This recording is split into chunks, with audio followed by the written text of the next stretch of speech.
All right, everyone. Thank you for joining us. This is Joey Lindstrom at the National Low Income Housing Coalition. Today we're going to talk about the Our Homes, Our Votes 2020 campaign and discuss how organizations throughout the country can be engaging in elections in a nonpartisan and effective manner.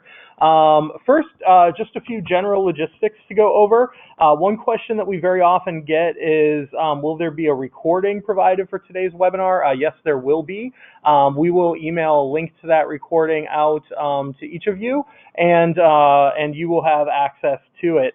Also, we will have time for questions for today's webinar, but we will do those questions at the end. Please note that on the control panel for your webinar on the right-hand side, there is a place where you can enter questions, and you can enter them at any point. You don't have to wait for us to ask for questions. You can just put them in throughout. If you're experiencing any technical difficulties, please send an email to Brooke Shipwright at Brooke's email right there. Brooke is handling our questions box today, and if we have any issues, she can see that, and then we can kind of work through any technical or audio problems that we might be having. All right, so today's presenters, Diane Yantel, President and CEO here at NLIHC, as well as Alyssa Margolin from Housing Action New Hampshire. Lauren Johnson's name and title dropped off this slide. I'm actually not sure how that happened. But Lauren will be our third presenter, and she's going to give an update about what's happening in Iowa. And then I'll talk about some of the new resources online and in our new toolkit. Our agenda today will be a quick introduction, some engagement in presidential primaries, updates from New Hampshire and from Iowa, some reminders on legal considerations for 501c3 organizations, because that's always relevant to many of the people in our network. And we'll discuss some of the features of the website, the new toolkit, and then we'll do some Q&A. So to get us started, I will now turn it over to Diane Yantel, President and CEO here at NLIHC. Great, thanks, Joey, and thanks everybody very much for joining today's webinar. I always love talking about the Our Homes, Our Votes project because I really believe that it's one of the most important things that we collectively can do to achieve our goals. And it's especially exciting to talk about this work now because we just have this incredible opportunity to do this work. So the Our Homes, Our Votes 2020 work, as you see in front of you, is our effort to increase voter registration and turnout among low-income housing renters and their advocates, and to elevate the issue of affordable housing in elections. And the National Low Income Housing Coalition has done this work for many years because we really believe that it's foundational to achieving our goal. And you can see in part why that is. You know, many of us who have been doing this work for years, this work to end homelessness and end housing poverty, have asked ourselves the question of what's it going to take for policymakers to really prioritize the needs of low-income renters. And when you look at the chart on your screen now, I think it becomes very obvious what it's going to take, because the difference between who registers and shows up to vote, when we break it down by housing tenure, is really stark. So the chart before you right now, that column on the far right, the darker black or blue, is the percentage of homeowners who voted in 2016 or 2018 to 2016. And the lighter blue there is the percentage of renters. And when we break it down by income, the difference is even more stark. And this shows the percentage of people who voted with incomes over $100,000 a year and those below $20,000 a year. So when you look at this, it becomes very obvious why our federal housing policy skews so heavily towards higher income homeowners, because that's who shows up to vote. And there's a lot of good, hard reasons why this difference exists, and it has to do with purposeful voter suppression. It has to do with how our election system is created and the times and the days that we allow people to vote. There's a lot of good reason for this. So it's not to suggest that it's easy to change this dynamic, but until we change this dynamic, we'll never have the political will we need to achieve our goals. But changing this dynamic really changes everything. And so that's why we're doing this work. It's also really clear that we're in a really unique moment, certainly with the presidential elections coming, with a particular set of candidates who are eager for various reasons to talk about housing, and with public sentiment really increasing and catching up with what many of us have known for a long time. So the National Low Income Housing Coalition commissioned a poll, and we released the findings of it back in March, and the findings are really exciting. I mean, we found that 83% of the public, this is across party lines, believes that elected officials aren't paying enough attention to the cost of housing and the need for more affordable housing. And 76% of people in America say they're more likely to vote for a candidate if they have a detailed plan for making housing more affordable. 8 in 10 people in the United States say that President and Congress need to take major action to make housing more affordable for low-income people. So certainly everybody on this webinar has believed this for many, many years, but the fact that we have 80% of the public, again, across party lines, really urging action from policymakers is an important moment in time for us. So we, around this time last year, we were looking ahead and we saw the opportunity that we had ahead of us in this presidential election season to do what many of us have been trying to do for decades, to elevate the issue of affordable housing in the elections. Around this time last year, we were working with Senators Harris and Booker and Warren to draft their big housing bills that they introduced last fall.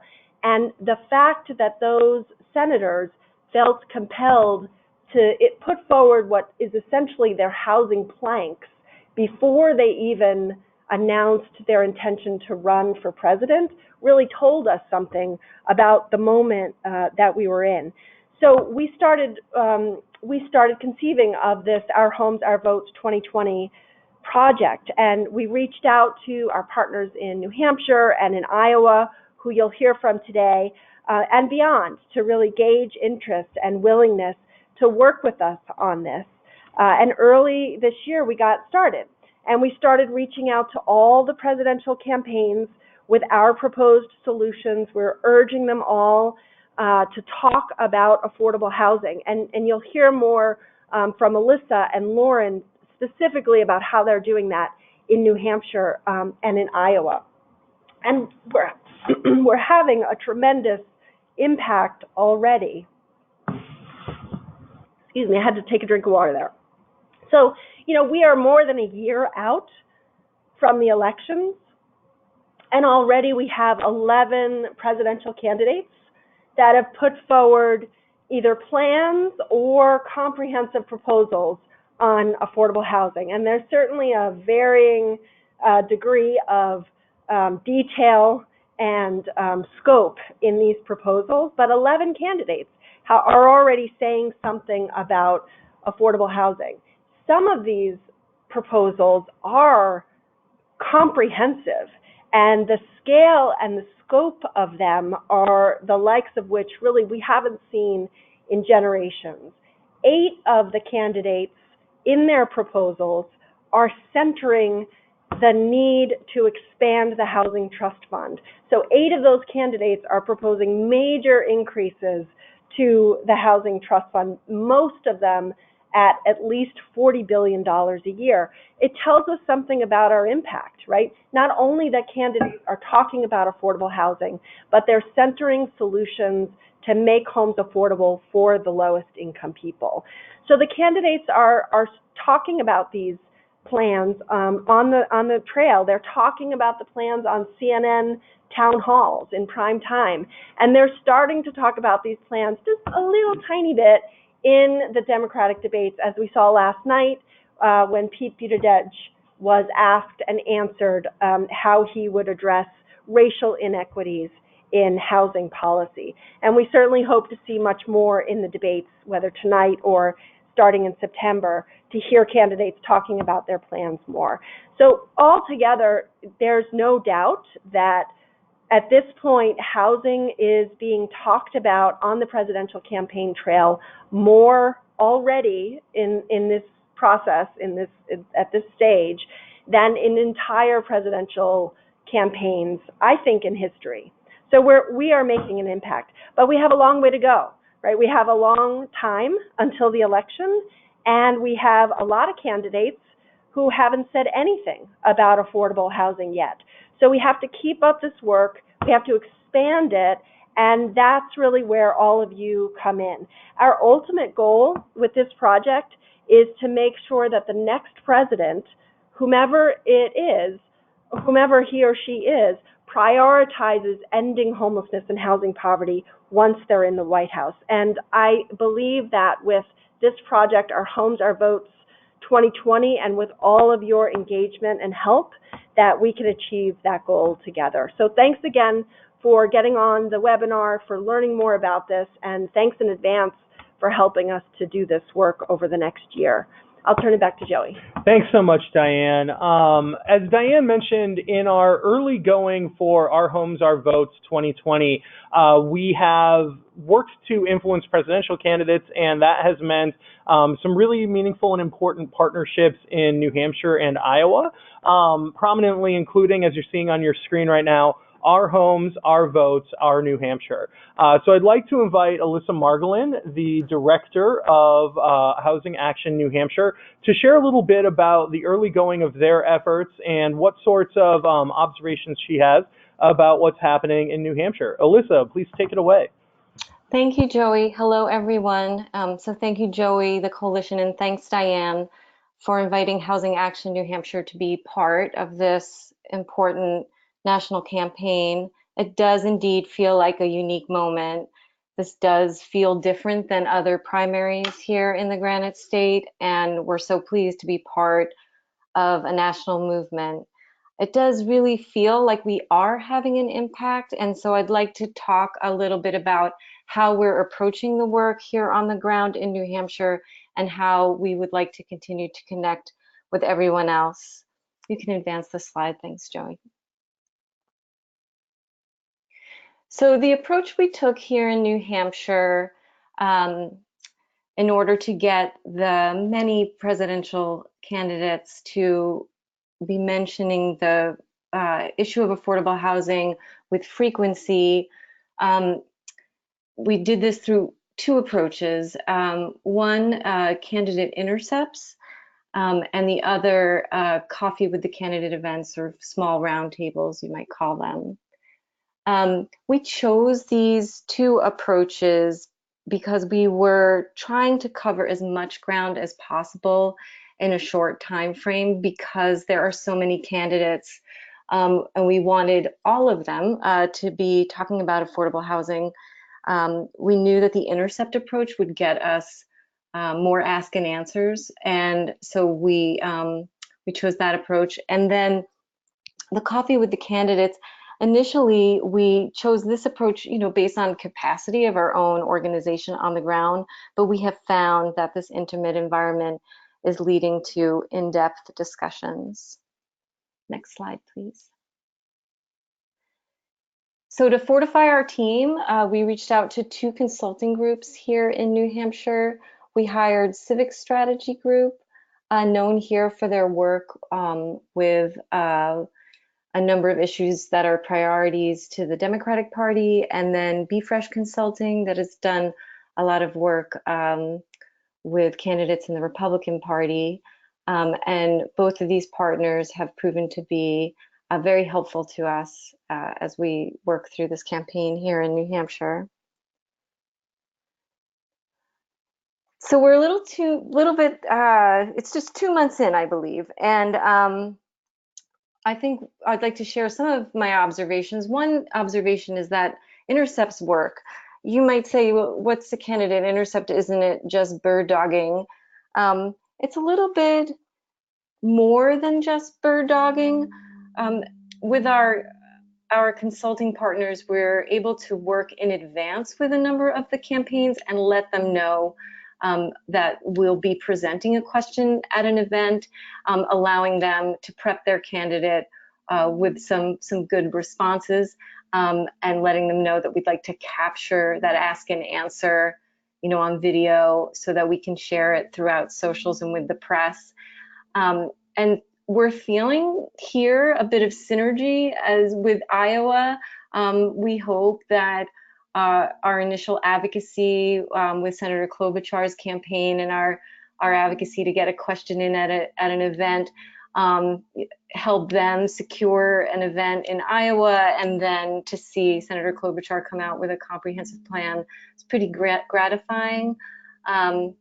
Also, what we're also noticing with intercepts is that we tend to feed the room. The photo on the left is a staffer we're working with who's on the line, Kirsten Barton, who had engaged Secretary Castro at a cafe in Dover, New Hampshire, that led to follow-up questions from other people in the room about affordable housing, specifically about the impact on the LGBTQ community. And so it's gratifying to see how this feeds, not only the candidates themselves, but others in the room to prioritize the issue. Next slide, please.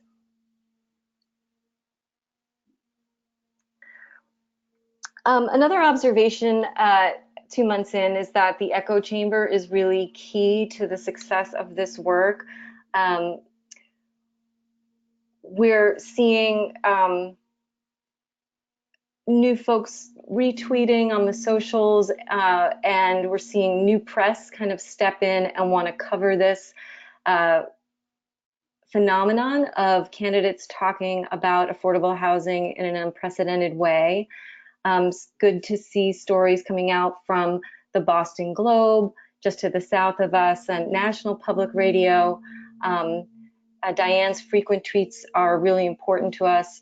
And it's also great that Matt Desmond has started to pick up on this issue as well. What I'll say, or this is my request, is that we collectively, everyone on this call, step up on this echo chamber.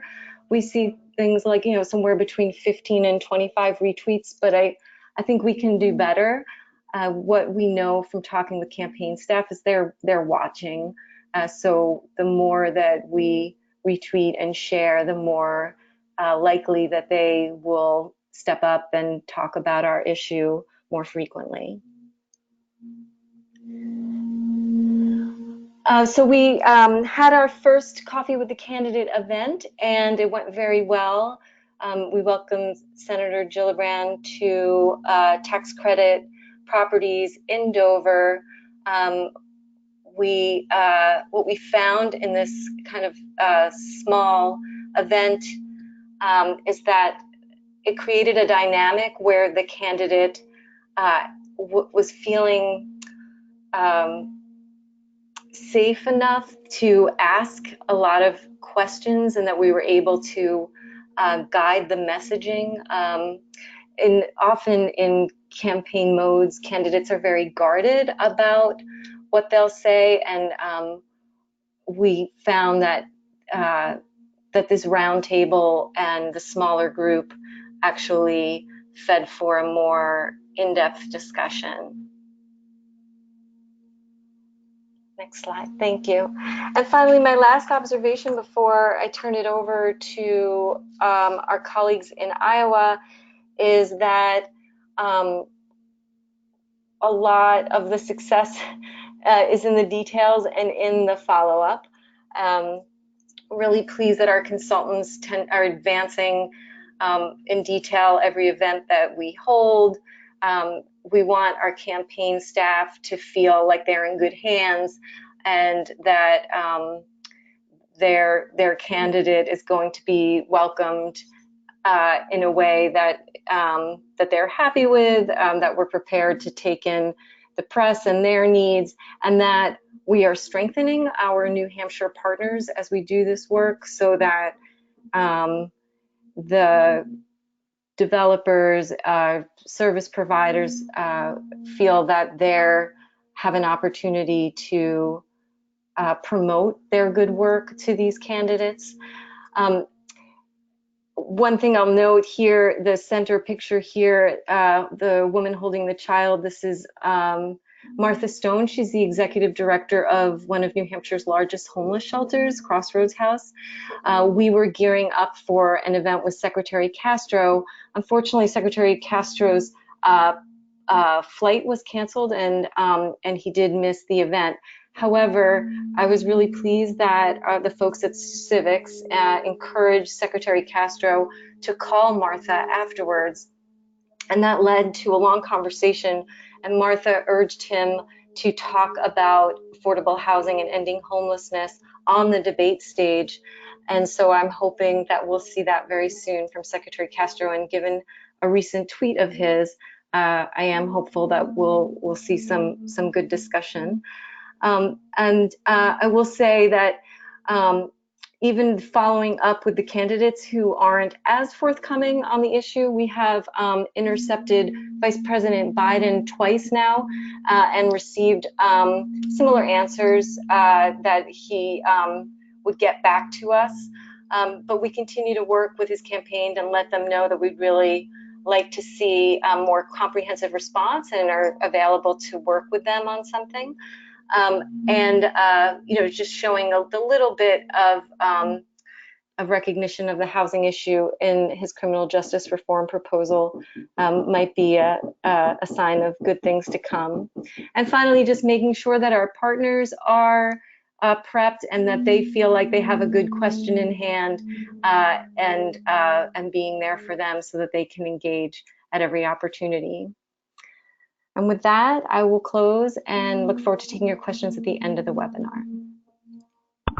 Thank you so much, Alyssa, for that wonderful presentation, and thanks for your excellent work up in New Hampshire. A reminder to everyone that we are doing questions at the end, but if you have questions for Alyssa about what's happening in New Hampshire, please feel free to submit those questions at the bottom right-hand side of your control panel. You can put those questions in at any time. So to turn it over to Iowa now and talk about what's happening in the presidential, not primaries, but caucuses coming up in January, I will turn it over to Lauren Johnson, who is the Policy and Communications Coordinator for Polk County Housing Trust Fund. And while Polk County is just sort of the Des Moines area and the most populous county of Iowa, Lauren's leadership on this electoral engagement has been truly statewide. And I am going to turn it over to Lauren for some reflections on what's been happening in Iowa. Lauren, take it away. All right, thank you so much, Joey, and good afternoon, everybody. Happy to be speaking with you all about what's going on in our state and in this country as far as raising the issue of affordable housing and homelessness goes in this 2020 campaign. We really started noticing in late January through early March that housing was going to be an issue in this cycle. As you may have heard, caucus goers are very well informed and come to many different candidate town halls and roundtable discussions with questions in hand, ready to hear what the candidate of the day has to say about the issues that matter most to them. So we started noticing that, well, the housing advocate community in Des Moines and around the state of Iowa actually started to get a little bit miffed because we were ready to ask our housing questions and everybody seemed to beat us to the punch. It was coming up more often than not. And so we said, hey, this seems to have some legs under it.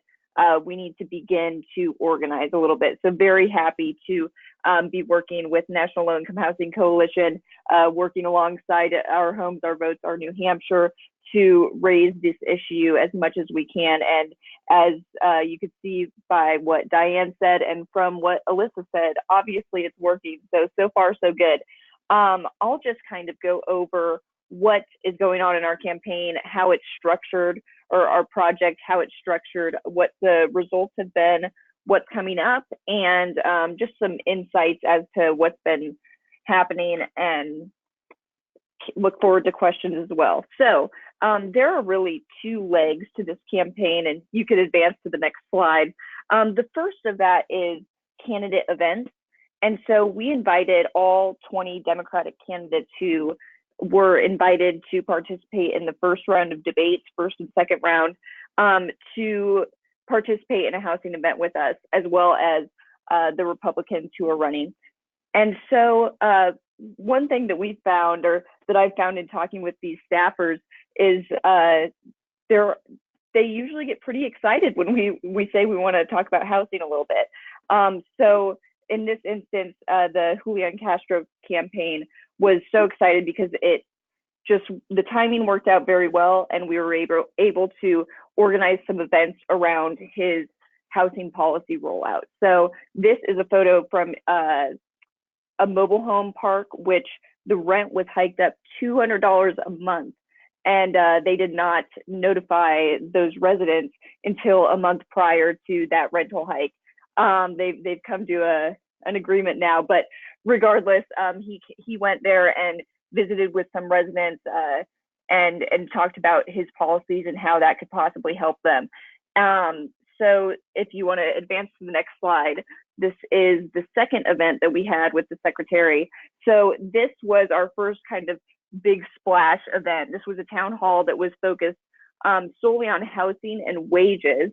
And it was also interesting in this just to see how laser focused the folks who showed up were on housing issues. So it really is on the minds of voters in Iowa, caucus goers in Iowa, and we're really excited to keep engaging these folks.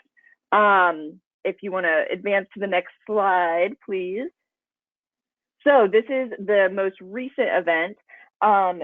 This is a roundtable discussion with Senator Amy Klobuchar. So I'll kind of back up and talk about how we are organizing these events outside of Polk County. So as Joey mentioned, Polk County is the Des Moines metro, but obviously Iowa is a much bigger state than just Polk County, and many of these candidates would like to get out into other areas. So in those cases, we do organizing with the local housing trust funds, service providers in other areas. So on this housing roundtable, there were folks from all sorts of organizations like Habitat for Humanity, a homeless service provider, a council of government, and many other just housing advocates in that community. So as you can see, looks like Senator Klobuchar enjoyed her time in Iowa City and had a very substantive discussion. So the second leg of this project here in Iowa is similar to the candidate intercept, but really what we're doing is mobilizing local housing advocates to ask questions when they have the opportunity to do so in town hall discussions and things of that sort, and record those interactions and send them. It's a kind of grassroots version of the more substantive intercept program that's going on in New Hampshire, but we've seen success with it so far with candidates such as Beto O'Rourke, Andrew Yang, and who is the latest? Michael Bennett, I believe. One additional thing that's kind of happened with this campaign, and so, you know, I mentioned there are really two legs to this. We've been saying lately that it's growing a tail, and that tail is service opportunities with local service providers. So what's actually, as we speak now, there are volunteers from 4 to 5 presidential campaigns participating in a Habitat for Humanity Women Build. They will be doing the same thing this Saturday, and there is also going to be a campaign working at a supportive housing campus, you know, handing out meals and sorting clothes and things of that sort on Saturday as well. So this is actually a great way to show support for housing and also just elevate the conversation, kind of get into that echo chamber, which is Twitter, of course, as Alyssa had mentioned, and just keep the conversation going. So those are kind of the two legs and a tail of what we're doing here in Iowa, having some great results thus far, and very, very happy to be here, and just some insights as well.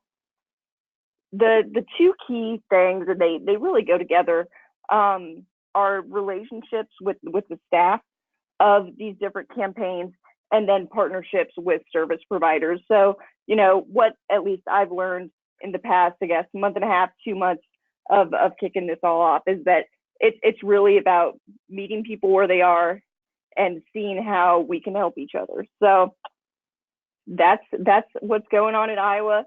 Look forward to hearing your questions in a bit, and I'll hand it off to you, Joey. All right, thanks so much, Lauren, for that presentation about Iowa. And once again, a reminder to everyone, if you have questions for Lauren, Alyssa, or myself, please do put your questions in the questions box on the right-hand side in your control panel. I'm going to transition now to something that we always do during the Our Homes, Our Votes webinars, which is just a quick reminder on legal considerations for nonprofit 501c3 organizations. This is something that we know is very relevant to all of our network. And if you're doing an Our Homes, Our Votes webinar for the first time, some of this might be reassuring information. So first, just to remind you, there's really very little guidance in the actual IRS code about 501c3 organizations participating in elections. And you'll note in the first highlighted portion, it says, no 501c3 organization can participate in a campaign for any candidate for elective office. Now, this means you have to engage in elections always in a nonpartisan manner that doesn't support any campaign or any candidate more so than others. You might remember from Lauren's description of the invites that they sent out to presidential candidates in Iowa that they sent out invites to all of the candidates, including both Democrats and Republicans. The important thing is to remain at all times nonpartisan and to not coordinate with campaigns. So, legal considerations for nonprofits, there are some permissible activities. First, I think you all know that it is very appropriate for nonprofits to do issue advocacy, including direct lobbying. In fact, it's your clients, if you're a service provider, or your residents, if you're a housing provider, really rely on your organization in many cases to be their voice in policy conversations. This relates to elections because 501c3 nonprofits have no restrictions in engaging on ballot initiatives if your state allows them, if those ballot initiatives fit within your organization's mission. Candidate education is also a fully permissible activity as long as, once again, it's done in a nonpartisan manner. So your organization can inform candidates about affordable housing issues and can propose solutions to the campaigns. One of the things I'll talk about in a moment is that at the Our Homes, Our Votes website, NLIHC has a fact sheet on proposed solutions that we sent to every presidential candidate, right? And it has informed the debate and engaged a lot of campaigns to interact with us directly. Other than that, candidate education can involve inviting candidates to come to a meeting of residents you might work with, or come to a town hall meeting that you're hosting. Candidate engagement can include candidate questionnaires and making sure that you're providing information about candidate positions to your network, right? The low-income renters who you serve and who you work with, right? And that is the voter education piece. Voter education means educating voters about how candidates stand on positions, but also educating voters on what they need to know and to do to vote, right? The identification requirements, the times and locations of the polls, how they can get to the polls, accessibility issues, and so on and so forth. And then ultimately, voter engagement is the final piece that is, of course, permissible. This includes registering voters, this includes getting out the vote, this includes getting people to the polls and helping people vote early or vote by absentee. These are all fully permissible activities for nonprofits as long as they are done in a nonpartisan manner. One consideration for federally funded nonprofits is for public housing authorities or public housing agencies. One thing that people need to know is that PHAs can participate in voter registration. They can participate in voter mobilization. There are no restrictions in federal law on what PHAs can do as long as it is done in a nonpartisan manner that does not coordinate with a campaign or political party. PHAs often are really great places to engage low-income voters because PHAs can get registration information out to housing choice voucher holders. PHAs can set up their buildings as polling locations on election day, and they can use their meeting spaces for opportunities for candidates to meet with residents of affordable homes. Some additional considerations for federally funded organizations that I just try to remind folks of is there are a small number of funding sources that do have additional restrictions. Staff who are paid through AmeriCorps or Head Start funding cannot participate in voter registration. And legal services corporation funded groups are those with the most stringent restrictions. Legal services groups cannot participate in elections in any way. Community services block grant recipients. These will be a lot of your community action agencies or CAP agencies in communities throughout the country. They can participate in election activities. They just can't use any of the CSBG money to do so, right? So it has to be other funding through grants or donations and so forth. We have a lot more information on our website on federal funds and voter activity restrictions. And our website, of course, is ourhomes-ourvotes.org. What's that? You'd like to hear more about the new website? Well, you're in luck. Because the new website really is built out and it is user-friendly and it is mobile-friendly, and we have a lot of wonderful resources on the website. One of the most exciting things you'll find is tracking presidential candidates. We have candidate pages, and I include some examples on this slide to the right. On the top, it's just sort of the landing page for the presidential candidates. And then at the bottom, I randomly selected as our example Cory Booker. Because what you can do at the candidate page is find information on housing legislation or proposals that they've offered. You can find videos of candidates speaking on housing issues, and then additionally articles in which a candidate mentions plans for affordable homes. And so you can click on those, watch the videos, get more information, and this can help you track how affordable housing is taking place in the conversation at the highest levels. But it's important to remember at this point in the conversation that many of you do not live in New Hampshire or Iowa. In fact, most of you, I would wager. And as a result of this, a lot of the presidential primary process will start to dwindle by the time it hits your states. And for many of you, your engagement in Our Homes, Our Votes will be less about presidential activities, of course, and more about races for Congress, state legislature, mayor, city council, and so forth. So the focus that we put on voter registration, education, and mobilization is really something that you can apply to various races, even outside of presidential candidates. And so we have various resources on the website outside of the presidential race. So you'll be able to find a toolkit with templates, suggestions, and tip sheets. You'll be able to find fact sheets, including our policy recommendations to candidates. We found that this is a really good practice. When you let candidates know what some solutions can be to homelessness or affordable housing in your community, you'll find that many of them or their campaigns hadn't been tracking the issue and will really want to get more information from you once you distribute that information. Many of you are familiar with the Our Homes, Our Votes guide and the Our Homes, Our Votes plan, in which we walk you step by step through conducting an election-related campaign. Those will be available on the website as well. We also provide graphics and images for you to use in social media.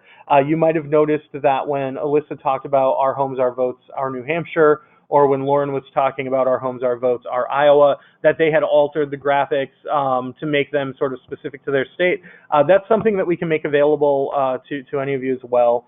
Also on the website, you'll find recordings of previous webinars, including this one and the webinar series that we did last year in 2018. We're working on scheduling out our webinar series for fall of this year, in which we will go in greater detail into many of the steps of voter engagement that we've discussed here today, and really break down into the nitty-gritty on things like registration and overcoming voter apathy, or mobilization and getting people to the polls. And so we'll have more narrow, specialized webinars coming in the near future. Additionally, on the website, you'll find links to other helpful partner organizations, such as Nonprofit Vote.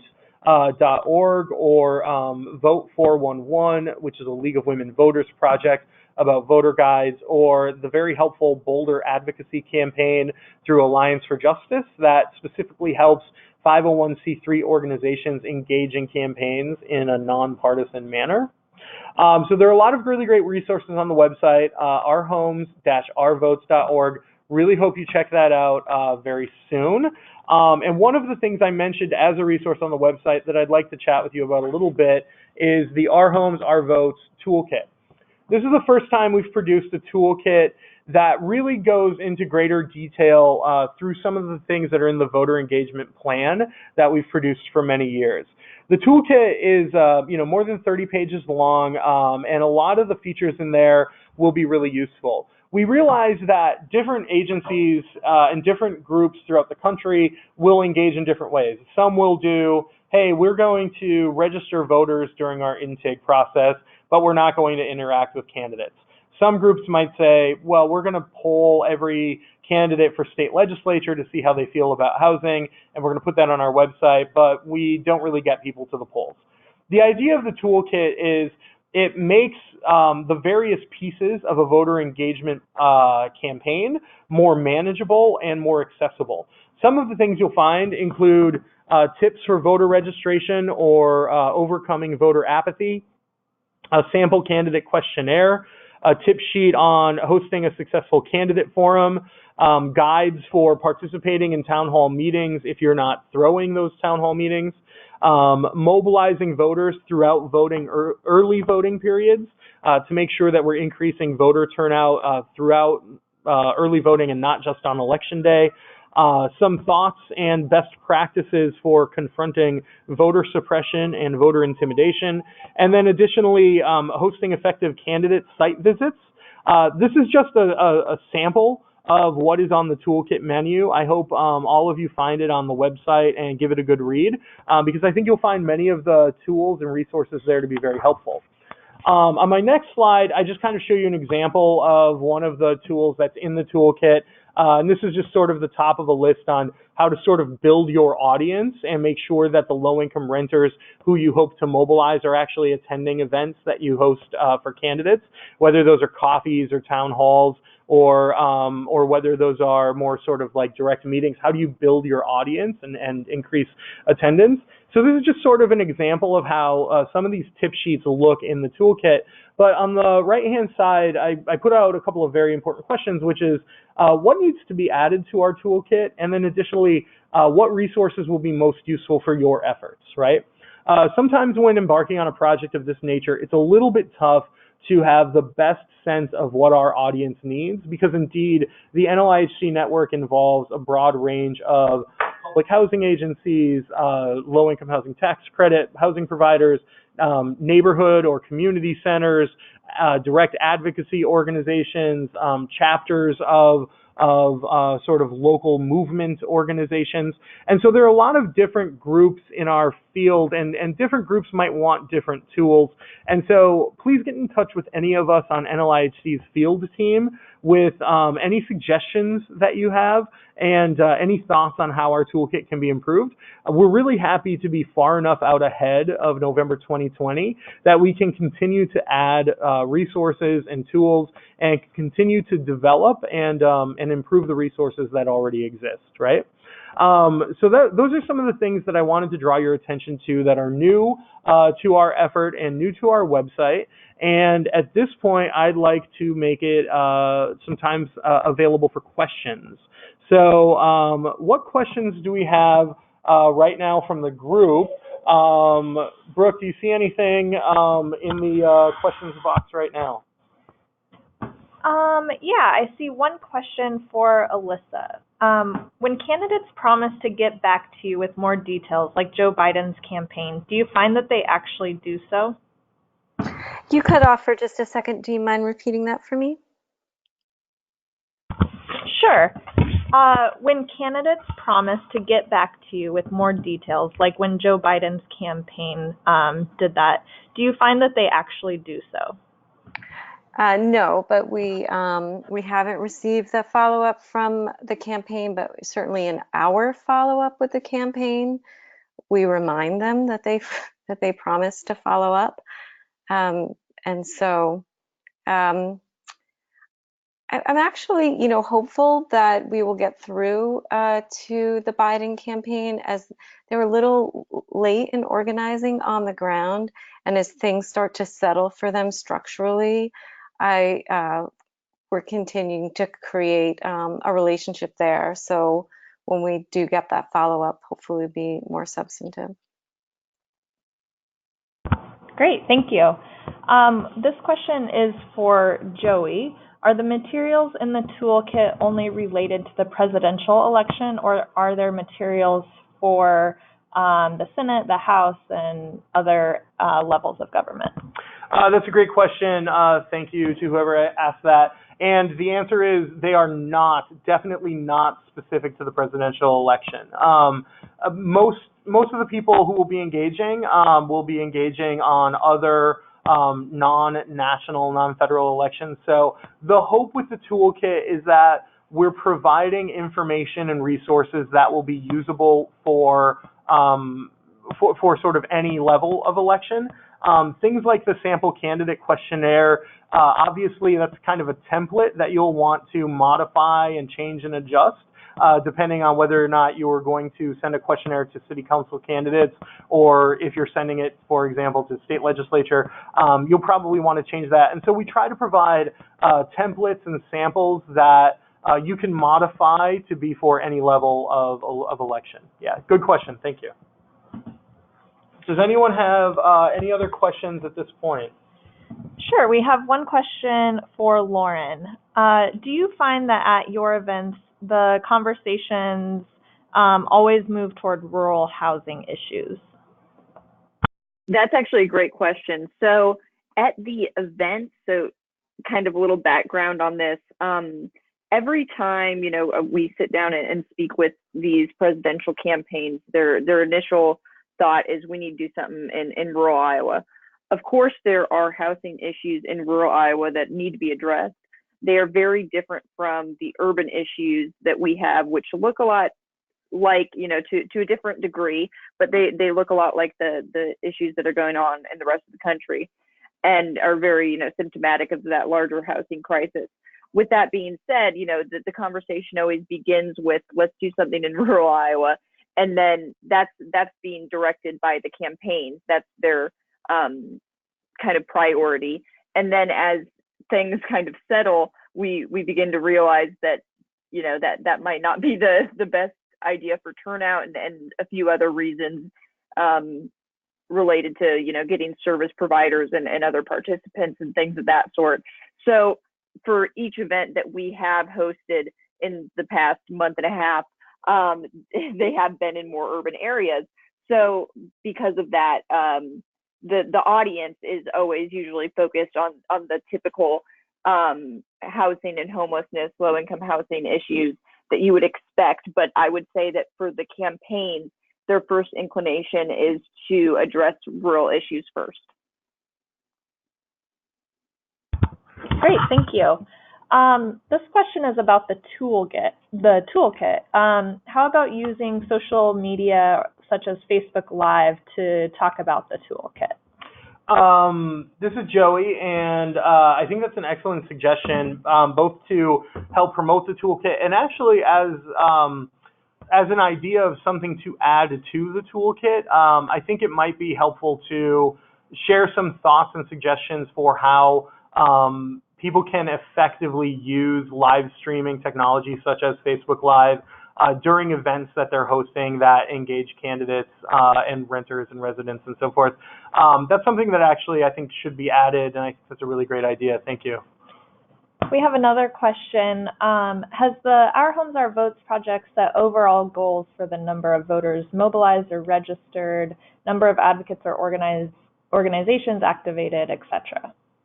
That's actually a really timely question because we do have, for the first time in the 7 years that I've been at NLIHC, we do have some amount of resources that we can put toward this project And that I think will allow us to be engaged in a more robust manner than in many years it's really been, here's some helpful thoughts. We hope you apply them in your community. And maybe this year we can sort of do things more deliberately. The question you ask about, what would we set as a goal for voter turnout amongst renters or amongst low-income renters is one that we haven't answered yet in terms of, what would we think is a successful increase or a successful number. That's something that we've talked with some of our consultants about in terms of projecting voter turnout and projecting what we expect and then sort of setting a target for what we would want as a result. But I think the reality is we might want to target specific communities or specific congressional districts where we know that we have partners who are participating in this campaign and who are putting forth some effort, and we can then monitor increases in renter or low-income election participation in those communities, because there will definitely be some places throughout the country where we just don't have anybody on the ground who's participating. So I think that's a good question. I think that's something that we're very actively thinking about, but it's not something that we have an answer to at this time. I don't know, Lauren or Alyssa, were these parts of the goals that you worked in New Hampshire or Iowa, or was your goal setting more just in terms of engagement with presidential candidates? This is Alyssa. We have some goals around the number of coffee events we're hoping to do between 5 and 6, and around who we engage. We're looking at polling, ground game here, fundraising, because they're just we need some kind of criteria because there's just so many of them. But in addition, we have done some general training that allows for intercepts with other candidates that our stakeholders may be meeting along the campaign trail. And this is Lauren. I'd just say that our engagement has been pretty focused on these presidential campaigns. We reached out to a lot of them, have been speaking with a lot of them over the past few weeks. But I think one kind of unique thing that is engaging on the issue, and once again kind of goes back to the echo chamber, is really this service opportunity program that's really kind of come up. Campaigns started asking about it, and just now some photos came across my desk of female staffers from the different campaigns working together to build a house, and just little simple things like that engage additional people, I think are very useful in the larger messaging of it all, in addition to just engaging service providers and other housing advocates around the state. This is Alyssa again. I love Lauren's expression of 2 legs and a tail. Like, I have to find a New Hampshire expression, but I can't find one that's coming to mind. But if we had a tail to talk about, it would be right now. I have noticed that our engagement in Our Homes, Our Votes is helping our state level advocacy. We find ourselves with in continuing resolution mode here in the state, awaiting negotiations after our governor vetoed the budget coming out of the legislature. And our engagement this summer with presidential candidates allows us to continue to raise the issue, because so many of our state legislators participate in candidate events. So it's been helpful to us in that way. All right. It looks like right now we don't have any other questions. So I will give folks just a couple more moments to add questions if they'd like. I would like to remind each of you that, of course, NLIHC is a membership organization, and to support our work in Our Homes, Our Votes and other work that we do here, we do rely on membership from individuals and organizations. So please consider becoming an NLIHC member today. I'd like to thank Alyssa and Lauren for joining us today, and I'd like to thank Diane for her remarks at the beginning of the presentation, as well as her leadership in launching this effort. And I'd like to thank all of you for being here today. Please continue to be in touch. We're going to send you the recording and the slides tomorrow. And if you have any questions, or if you'd like to engage with ideas for how you can be involved in your community, please be in touch with our field team here at NLIHC. And with that, thank you so much, and have a great day.